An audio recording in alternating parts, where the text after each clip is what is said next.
ang aking nilagang kamuting kahoy or in Saba, how to call this, obikayo. Kamuting kahoy plus obimanis.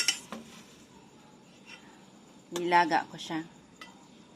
Yummy, yummy. Hi everyone. Thank you for watching. Kain na. Kamuting kahoy, guys.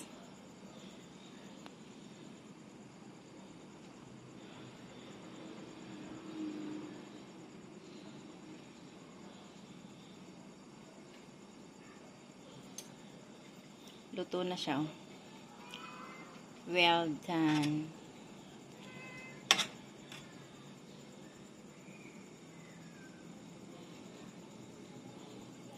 Thank you for watching.